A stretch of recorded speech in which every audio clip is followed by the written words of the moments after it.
dia, meus amigos. Meu nome é Thiago Ramos e nós estamos iniciando mais um programa Nova Era. É um programa espírita, um programa que tem o estímulo, né, da Aliança Municipal Espírita, a AME Divinópolis. E nós iremos conversar hoje com o nosso amigo Alexandre Mol. O Alexandre ele vai vir nos falar sobre um assunto palpitante, sobre um assunto que está em pauta novamente, porque nós vemos aí os países cada vez mais indo em direção de legalizar, né, o aborto, que é o nosso tema que a gente vai tratar hoje. Então é um assunto palpitante, é um assunto que nos interessa, é um assunto que você sendo pai, você sendo mãe, você sendo filho, adolescente, criança, adulto, ele nos interessa e a gente vai ver o que o Espiritismo tem para nos dizer e o que o Espiritismo tem para contribuir acerca desse assunto. Então nós estamos aqui com o nosso amigo Alexandre. É sempre um prazer, Alexandre. Prazer é todo nosso, Thiago. Muito obrigado pelo convite. Bom dia aos nossos amigos telespectadores. É uma alegria estar aqui no programa Nova Era. Ótimo. Alexandre, sem delongas, para a gente já ir direto ao assunto, né? Você poderia nos explicar, Alexandre, qual que é a diferença de aborto espontâneo e de aborto provocado? Pois não, é simples. O aborto espontâneo é aquele que a mulher, por motivo ou outro, né, do ponto de vista biológico, ela aborta a criança, né? E já o aborto provocado é aquele aborto onde a mulher, ou induzida pelo marido ou companheiro, é importante a gente salientar isso, porque quando a gente fala em aborto provocado, Thiago, muitas vezes a gente acha sempre que a culpa é da mulher, e nem sempre esta é a verdade, né? Então, o aborto provocado é aquele em que a pessoa provoca artificialmente o aborto, sim, através de estímulos, sejam ele através de medicamentos, sim, ou através mesmo de alguma inserção jurídica, né, alguma coisa nesse sentido. Ótimo. Alexandre, então a gente indo agora para esse viés um pouco mais espiritual, né? Quando o óvulo ele é fecundado, né, pelo espermatozoide, nós já temos algum espírito ali que já está nesse processo de reencarnação? Bom, Thiago, excelente pergunta essa. Segundo nos falam os espíritos, seja através das obras de Allan Kardec, seja através das obras complementares de Chico Xavier, sim, no momento da fecundação já há todo um processo reencarnatório iniciado. Aliás, segundo nós entendemos, esse processo começa antes. 2, 3, 4 meses antes, esses processos já se iniciam. Seja através de uma ligação afetiva entre o espírito reencarnante e a mãe, ou através também de laços que o André Luiz chama de laços fisiopsicoeletromagnéticos, que é um contato quase que físico que inicia-se entre a entidade reencarnante, o espírito, e a mãe. Agora, no momento em que há a fecundação, efetiva-se do ponto de vista concreto o processo da reencarnação. Neste momento, o espírito passa, digamos assim, da dimensão extrafísica para a dimensão física. E aí inicia-se todo o processo reencarnatório através dos processos naturais da gestação. Então, para isso esclarecer um pouquinho mais, me gerou uma dúvida, Alexandre. Você disse que mais ou menos 2, 4 meses já pode acontecer essa ligação e o espírito já saber que ele vai se reencarnar. Sim. Tá. Então quer dizer que esse espírito que vai reencarnar através desses pais, ele já conhecia, ele já tem um laço com esses futuros pais dele? Normalmente sim, Thiago. Normalmente sim. Existe uma coisa que nós chamamos no Espiritismo de projeto reencarnatório. Esse projeto ele é desenhado pela espiritualidade, né, exatamente para poder definir os pais, quem seriam os pais, a mãe, né, em particular, e tudo é iniciado no mundo espiritual, previamente iniciado. De um modo geral é assim que acontece. Aí então, a partir daí já começa a estabelecer esses laços psicoeletromagnéticos do qual eu falei, né? Uma ligação emocional e afetiva entre o espírito e a mãe, e isso se concretiza no momento da concepção, Compreendo. da fecundação. Ótimo. Então foi muito bom você ter falado isso, Alexandre, que iria entrar na terceira pergunta que eu iria te fazer. Pois não. Né? Se há esse planejamento reencarnatório, quando a gente interrompe isso? Né? Então, por exemplo, quais são as consequências, né, desse aborto provocado? Tanto para o espírito que queria reencarnar e tanto para aquele que cometeu o aborto. Sim, é importante nós dizermos o seguinte, um projeto, ele vai ser executado. O próprio nome já diz, é um projeto. Sim. A execução dele depende do livre-arbítrio das pessoas. Né? Do livre-arbítrio, no caso, da mãe e do pai desse espírito que há de se reencarnar. Então isso pode mudar. Então, uma vez que a espiritualidade já desenhou o projeto da reencarnação, aqueles que são protagonistas do fato podem mudar de opinião. E aí, então, eles podem provocar, no caso, um aborto, ou seja, nós não queremos mais que você venha. As consequências, Tiago, elas são ruins. Elas são muito ruins, na verdade. Tanto para o espírito que está se reencarnando e tanto quanto para a mãe ou para o pai que decidiram abortar essa possibilidade de reencarnação. É o que nós chamamos da lei de causa e efeito. Né? Um compromisso assumido, né, de receber um espírito, é um compromisso que a criatura faz com as leis divinas, que ela faz com Deus. E quando você interrompe todo esse processo, naturalmente paga-se um preço. Sim. E mesmo já tendo esse planejamento, mesmo assim, é como se Deus respeitasse esse livre-arbítrio do sujeito? Sim, Deus respeita sempre o nosso livre-arbítrio. É importante nós dizermos isso, né?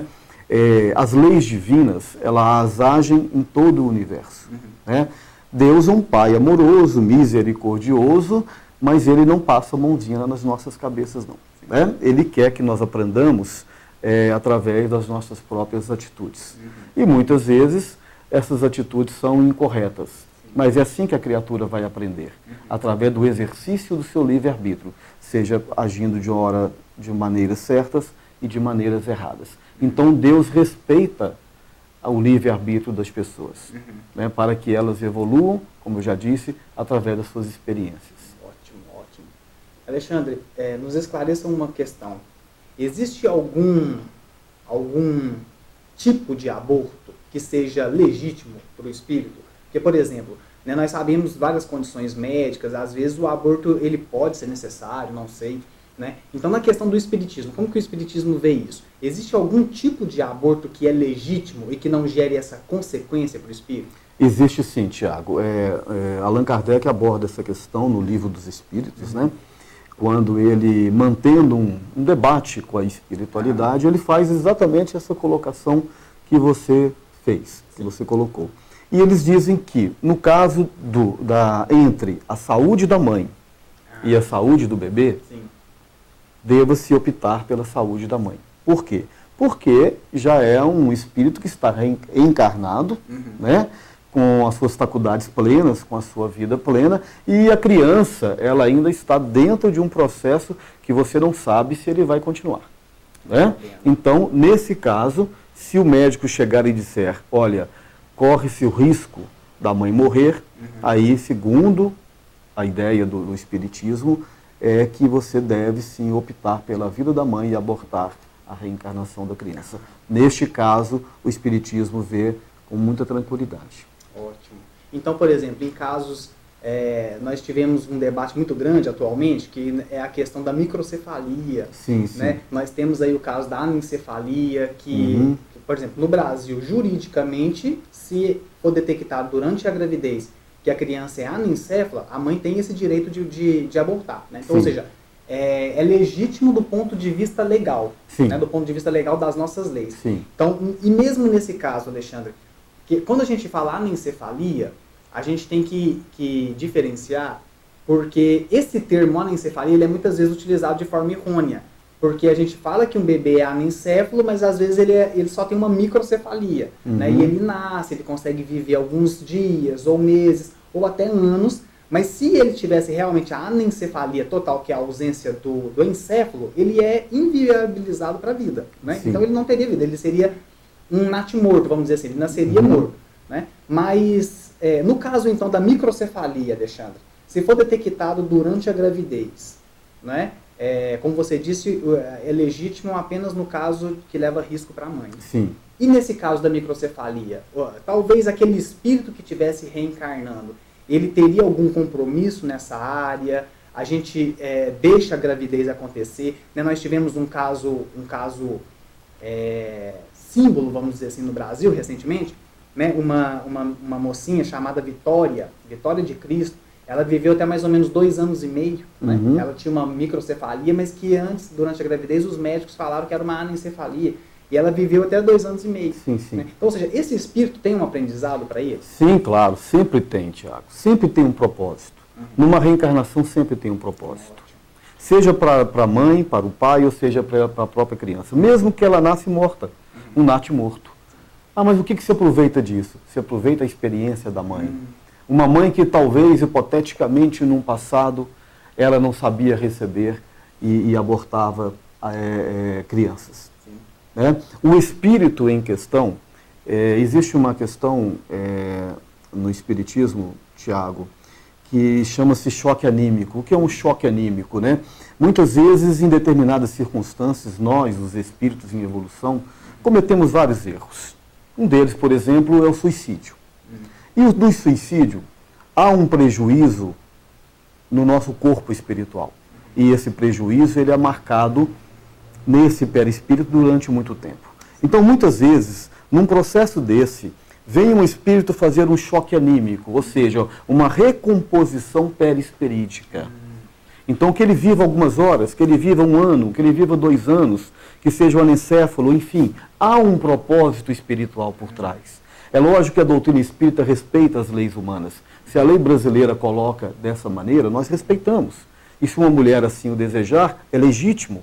Mas se nós formos chamados ao debate e darmos a nossa opinião como espíritas, nós vamos dar esta opinião, de que deva deixar que a criança venha, que deixar que aquele espírito reencarne porque tem um propósito espiritual que nós não sabemos exatamente qual é. Ou seja, em todo esse roteiro kármico, em todo esse desenho kármico das leis divinas, existem coisas que fogem à nossa compreensão, mas que têm um sentido maior. Então é isso que nós pensamos. Ótimo. Muito bem esclarecido, Alexandre. Alexandre, então qual que são os meios que o espírito tem, né? Quais são as ferramentas? Qual é o meio que ele tem de afastar essa ideia do aborto, mesmo se ele estiver sendo pressionado? Ah, sim. Aliás, a proposta filosófica do Espiritismo, como eu acabei de dizer agora nessa resposta anterior, é muito nesse sentido. Né? Por exemplo, se nós pudéssemos dizer para uma mãe que está com a ideia de cometer um aborto, né, ou com o pai, nós diríamos isso que nós dissemos há pouco. Né? Olha, existe um propósito reencarnatório por trás. Se Deus escolheu você para ser mãe desse espírito, mesmo que ele traga alguma doença, né, que seja grave, como nós questionamos, é porque existe um propósito maior. Quando uma mãe e um pai são escolhidos para tutelar um espírito, isso é de uma grandeza muito grande. Mesmo que seja uma criança que vá sofrer, seja um espírito que vá morrer logo cedo. Então é isso que nós diríamos para essa mãe, né? Que deixe vir a criança porque existe um propósito maior. Então o que a gente poderia responder, né, seria nesse sentido. Ótimo. E uma última pergunta, Alexandre, para a gente começar o fechamento, seria o seguinte: cometi o aborto. Sim. Né? O ato já está feito, às vezes eu era muito adolescente, não sabia o que fazer, ou às vezes por passar pela vergonha, né, de já ter que declarar que já iniciei as atividades sexuais. Às vezes uma mulher... Né, nós temos hoje estudos que falam que um perfil de quem aborta, às vezes é uma mulher já casada, né, uma mulher já madura, e mesmo assim comete o aborto. Então, nesse sentido, eu já cometi o aborto, eu como homem, às vezes eu incentivei que a minha namorada, né, ou a minha amante, seja o que for, cometesse o aborto, o ato já foi praticado. O que eu posso fazer, que já cometi o aborto, o que eu posso fazer para tentar diminuir essa culpa? Sim. É importante salientar, Tiago, que a doutrina espírita ela não é condenatória, em momento nenhum. Como a doutrina espírita tem as suas bases éticas e morais fundamentado nos ensinos de Jesus, a gente sempre se recorre a esses ensinos. Né? Então, lembrando, por exemplo, que Jesus disse: não julgueis para não seres julgados. Então a gente não condena e a gente não julga. Né? E também lembrando o outro pensamento de Jesus que diz o seguinte: quem tomar do arado não devereis olhar para trás. Ou seja, se você está trabalhando e cometeu um erro para trás, não fica olhando para trás não, porque você vai continuar cometendo erros para frente. Né? Então, uma vez que a criatura chegou à compreensão que cometeu um ato que foi um ato falho, ela pode daí para frente mudar a sua história. Como que ela mudaria? Mudando a sua postura. Né? Ela pode, por exemplo, adotar crianças, ela pode trabalhar, por exemplo, em educandários, seja como voluntário, seja mesmo como um profissional efetivo na área da educação, por exemplo.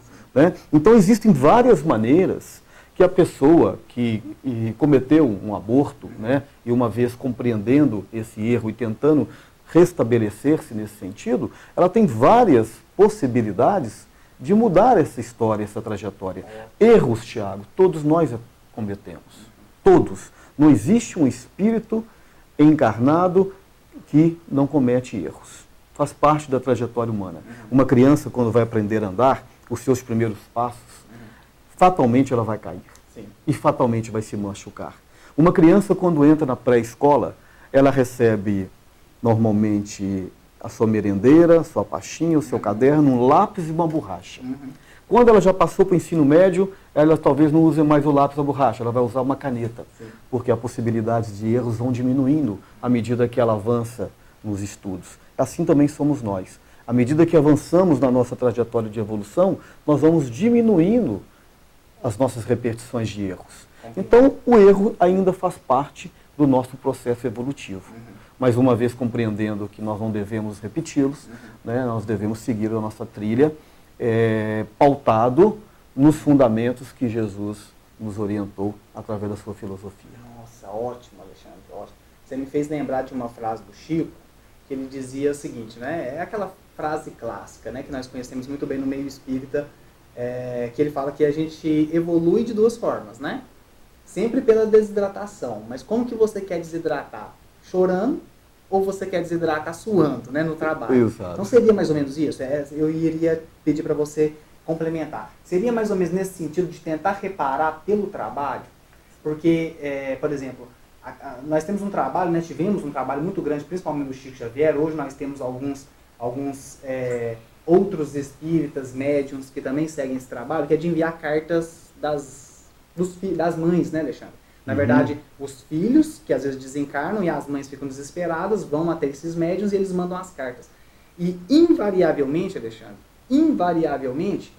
esses filhos falam para as mães, né? Vai para um educandário, como você disse, né? Vai para algum local onde tenha crianças, para que você possa encontrar nelas uma maneira de reparar, não reparar, mas de não sentir tanto a minha falta. Então seria mais ou menos nesse sentido? Sim, exatamente.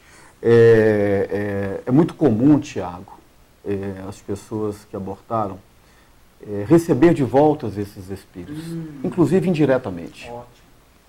Inclusive, às vezes como netos, né? Às vezes como filho de um vizinho que se afeiçoa. Então existem vários arranjos da espiritualidade que a gente desconhece. Né? Então a lei de Deus, a lei divina, ela não é uma lei punitiva, né? É uma lei reparadora. Só que no momento, em alguns dados momentos, nós enxergamos da pior maneira possível. Mas ela é sempre reparadora, ela é sempre para o bem, é sempre na base da educação dos espíritos.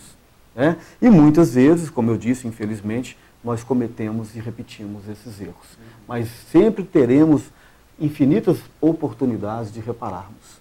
Por isso que nós cremos na reencarnação. Ótimo. Alexandre, muito obrigado. Olha, foi um grande prazer, Tiago, né? Mais uma vez, eu quero agradecer a você e ao nosso amigo telespectador, né?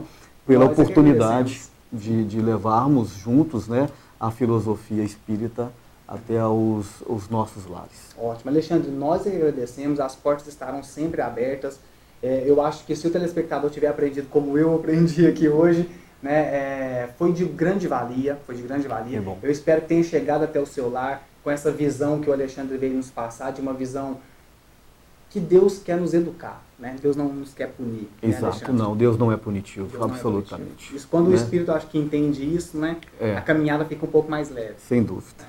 Meus amigos, espero que vocês tenham gostado, assim como eu gostei desse nosso programa. Realmente foi um programa cheio de instruções que a gente pode levar para a nossa vida inteira aí, que a gente vai ter um pouco mais de paz, né? Um pouco mais de felicidade na nossa caminhada.